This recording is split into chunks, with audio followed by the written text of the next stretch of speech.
ठरलं तर मग या मालिकेच्या येणाऱ्या भागामध्ये आपण पाहणार आहोत की अर्जुन नंतर अश्विन बरोबर ही लग्नाचं स्वप्न बघत असलेल्या प्रियाचा प्लॅन अर्जुन आणि सायलीने एका व्हिडिओद्वारे उद्ध्वस्त केलेला असतो आणि सगळ्यांसमोर प्रियाचं खरं रूप आलेलं असतं।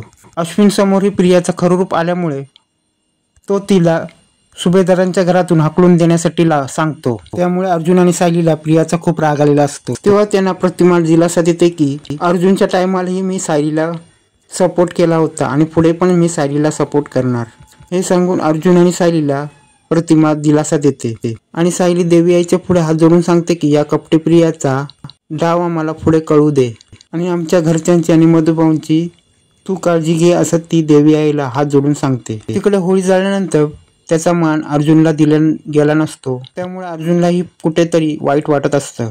पण प्रियाला खूप आनंद झाला असतो की तिला पूजेचा मान मिळालेला असतो सायलीला डावळून आणि अश्विनला मान दिला अर्जुनला डावळून। आणि ती पुढे विचार करते की अश्विन आणि माझं लग्न होणार आणि पुढे पण आम्हाला सुभेदार घरात सगळ्या ठिकाणी मान मिळणार। त्यानंतर सगळे जेवणासाठी तयार झालेले असतात। तेव्हा विमल बोलतेस जेवण तयार आहे, सगळेजण जेवणासाठी चला। पण जेवण तयार झाल्यानंतर सगळ्यांना समजते की प्रियाने पुरणपोळ्या बनवलेल्या असतात, पण प्रियाला पुरणपोळ्या बनवायला येत नसतात। तेव्हा सगळेजण विचार करतात की पुरणपोळ्या आपण ह्याच खायच्या का?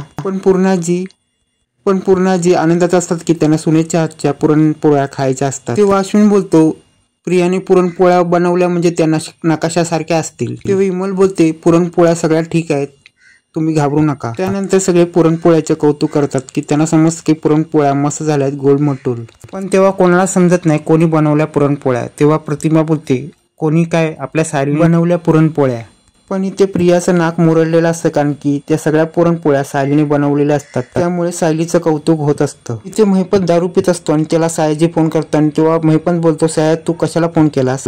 तेव्हा सयाजी बोलतो मला तुला खूप मोठी बातमी सांगायची आहे। तेव्हा सयाजी बोलतो माझ्या मुलीने तुझं खूप मोठं काम केलं आहे। तेव्हा महिपत बोलतो कसलं काम? सयाजी बोलतो मी तुला एक फोटो पाठवतो म्हाताऱ्याचा। तेव्हा महिपत तो फोटो बघतो आणि बोलतो हाच तर आहे तो मध्या म्हातारा, ह्याच्या आम्ही हात धुवून पाठी लागलो, हाच तर आहे मधुकर पाटील। तेव्हा सयाजी बोलतो हेच तर काम माझ्या मुलीने केलंय, ती जानकी आहे ना, त्या जानकीनेच त्या मधुकरला आधार दिलाय। तेव्हा महिपत बोलतो लवकरात लवकर त्याला बाहेर काढायचं आणि मला त्याला संपवायचं आहे। पण सयाजी महिपतकडे पैसे मागतो, पण महिपतचे पैसे साक्षीच्या केसमध्ये सगळे ओतले गेलेले असतात, त्यामुळे महिपत भिकारी झालेला असतो। तेव्हा महिपत सयाजीला बोलतो माझ्याकडे आता पैसे नाही, म्हणजे जेव्हा माझ्याकडे पैसे येतील तेव्हा मी तुला देईन। त्यानंतर सरंजामे पण हा महिपतला कॉल करतो आणि पैसे मागायला लागतो। तेव्हा महिपत चिडतो आणि बोलतो काय पैसे सगळे पैसे मागतात, माझ्या मुलीच्या केसमध्ये पण पैसे गेले, मध्याला मारण्यासाठी त्या गुंडांना वाटण्यासाठी पण पैसे गेले। तेव्हा महिपत बोलतो मी कोणाकोणाला मॅनेज करणार, माझ्या मुलीच्या केसमध्ये पैसे घालणार की तुम्हाला पैसे देणार, जा तुला जे काय करायचे ते कर। तेव्हा महिपत फोन कट करतो। तेव्हा इथे सयाजीकडे पण पैसे मागतो, तेव्हा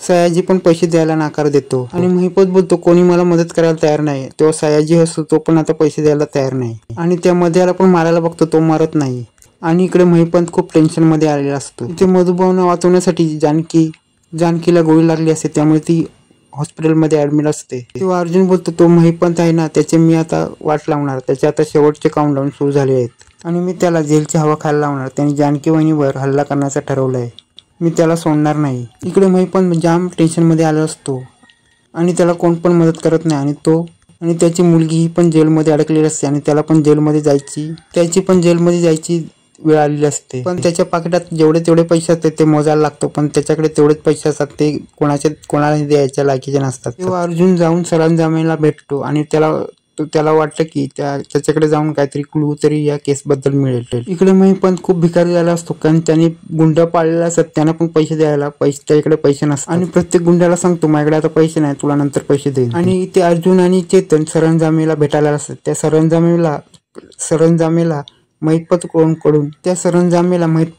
काही पैसे मिळत नसतात, ही टीप अर्जुन आणि चेतनला लागलेली असते आणि अर्जुन आणि चेतन ठरवतात की या सरंजामेला आपल्या बाजूने घ्यायचं, लवकरात लवकर ही केस आपल्या बाजूने येईल। तेव्हा अर्जुन आणि चेतन सरंजामेला त्याच्या अड्ड्यावर जाऊन भेटतात आणि तेव्हा सरंजामे बोलतो की त्या दिवशी मी तुमच्याशी खोटं बोलतो कारण की एक पैसा म्हणून कारण आहे आणि आता तुम्ही मला पैसे देताय म्हणून मी सगळं तुम्हाला खरं सांगतो। तेव्हा अर्जुन बोलतो आता नाही, तुला कोर्टात सगळं सांगायला लागेल जे तू सांगतोयस ते। तेव्हा सरंजामे बोलतो मी कोर्टात सांगायला तयार आहे, ते महिपतने सगळे कारनामे केले. तो सरंजामी सांगायला लागतो तो महिपत उत्तम प्रकारचा बिल्डर नाही, तो सगळं झोलझाल करून वरती आलेला आहे. तेव्हा अर्जुन बोलतो हे सगळं तुला कोर्टात बोलावे लागणार आहे, तुला काही होणार नाही. त्यामुळे अर्जुनच्या कोटेशनवर सरंजामीला विश्वास असतो. तेव्हा अर्जुन त्याला बोलतो तुला लवकरात लवकर उद्या कोर्टात यायला लागणार, नाही तर तेव्हाच तुला पैसे मिळणार. तेव्हा सरंजामी बोलतो चालेल मी तयार आहे, मला त्या महिपतला चांगला धडा शिकवायचा आहे. जानकीची तब्येत खूप खराब झालेली असते. तेव्हा डॉक्टर बोलतात तिचं रक्त गेल्यामुळे तिची तब्येत सुधरेल नाही तर नाही सुधरेल. पण इथे सायलीला खूप भीती वाटत असते. दुसऱ्या दिवशी कोर्टामध्ये महिपतला सरंजामी दिसतो. तेव्हा